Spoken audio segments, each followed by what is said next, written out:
Independent economist Eloze Kruger, joins us now for more on this discussion. Eloze, I hope I'm pronouncing your name correctly. Is that enough of an incentive or enough of a positive here to say at least we didn't contract, even if the growth is 0.1%?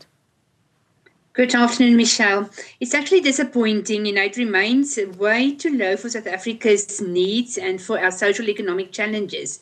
So really, slightly better than expected, but I think really overall a weak number, starting the economy on the back foot in the first quarter. I just also looked at the fixed investment spending number that contracted 1.7% quarter on quarter. And I'm reminded that, that's very closely correlated to confidence levels. And, as you know, we've had our GNU having some wobbles in the first quarter, the budget debacle, and that, I think, all has also contributed to this very muted GDP number in quarter one. Yeah, it's a massive decline from the last quarter of 2024, isn't it? Indeed. So, and the downward revision, for last year also, sort of added to the disappointment. So we thought we had a 0.6% overall for the economy. It ended up 0.5%. And similarly, from the production side, we've got a 0.4% for quarter four. So it's really showing us the economy remains in what I call muddling along mode. We are moving up and down quarter by quarter, but we're actually not really changing the narrative in terms of, we remain stuck in a low growth mode, and a mode, that provides not enough activity to sustain our current workforce and to really, put us on a growth path. So from this point of view, I think the number is disappointing. 6 out of 10 sectors contracted, and our biggest sector, the financial sector, eked out only a 0.2% growth rate. Yeah. So overall, really a weak number and a disappointing performance of the economy in quarter one.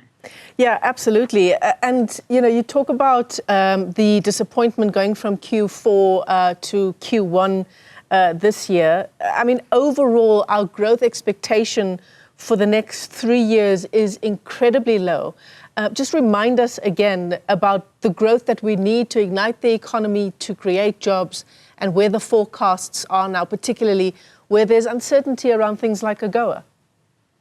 Yes, indeed. I think, quarter one numbers, obviously, before we had the announcement by the US on, punitive import tariffs and the subsequent, revision to global growth numbers, all downwards. So, we've had an additional headwinds since quarter one, which are not yet, obviously in official data points, but already incorporated in economists' forecasts. So, you ask me what we need. We need at least growth above our population growth. And, with current expectations for 2025 at around about 1.2%, maybe at best, we're still running below our population growth. So, from that point of view, every citizen in South Africa would most probably become poorer again in 2025, a trend that has been ongoing for some years. So we need higher growth numbers. And unfortunately, the global, environment has turned negative for us. So now it's very important for our current, government to look at the local economy and see how local, economic policies can promote and, stimulate the economy, because we cannot look elsewhere globally for some support this year, especially with global growth revised downwards and our trading partners all, under pressure due to what's happening with the global trade war.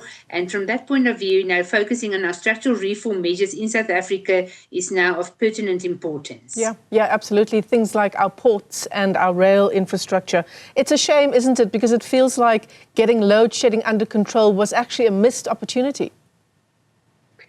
Well, that was now, I would say, one section or one area in the economy that we have made progress on, but there's obviously many others, and you can just look at the agenda of Operation Vulindlela to see, how many sort of issues there are to be addressed. And I think we are making progress. It's very slow, but it's moving. In terms of our ports and railways, we have seen in quarter one now that the transport and communication sector posted growth of 2.4%. That was actually a good performance. It's the first positive growth numbers from that sector since, I think, 5 quarters ago. So we are starting to see a bit more of our payload moving, on rail. So we're starting to see a change there already happening, and we should see a lot more of that in the medium term. Yeah. Unfortunately, structural reform measures, do take time, and it will. We won't see that quarter on quarter, but rather over the next 2 to 3 years. Yeah, and we did see and I'm sure we don't need to remind our viewers of this, but we did see sort of a minor return to load shedding at the beginning of this year. We cannot afford for that to be the case going forward, Eloze.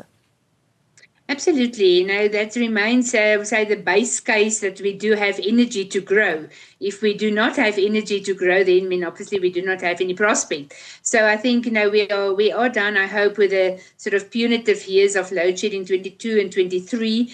But yes, we need to continue to look at our generation capacity, especially the transmission side now needs to get a lot of attention and capex behind it, to take us forward in terms of our potential to grow based on electricity generation, needs and capacity. So that remains a very important factor. And therefore, as we are moving forward to other areas of focus, in terms of structural reform, we still need to focus on the first ones, being electricity and especially logistics, as we move onwards, to things like municipality performance and so on. So there are just so many areas of focus that needs to run parallel to take the economy forward. Just some developing stories happening in the High Court in the Western Cape, Eloze, is around the fuel levy, the EFF launching this urgent application to stop the fuel levy, which is meant to be coming into effect from midnight. Now, we know the finance minister in his budget speech announced the fuel levy as a way of closing that gap, right, that would have ostensibly have been filled by the increase in VAT. What's your take on that, just given the state of our budget deficit at the moment? Well, I think, nobody likes to be taxed at all. So, but if you look at the big chunk that's already being earned by personal income tax by not, adjusting the brackets for bracket creep already on the personal side, we've already seen a lot of pressure on the middle class, on households, on salary earners. So my point of view from indirect tax like fuel levy is the net is a bit wider, and from that point of view, people that are not registered for tax, they will also pay at least a fuel levy contribution. So I think that there need to be some form of compromise. It hasn't been that. Already there's a big chunk the state will get from the personal income side.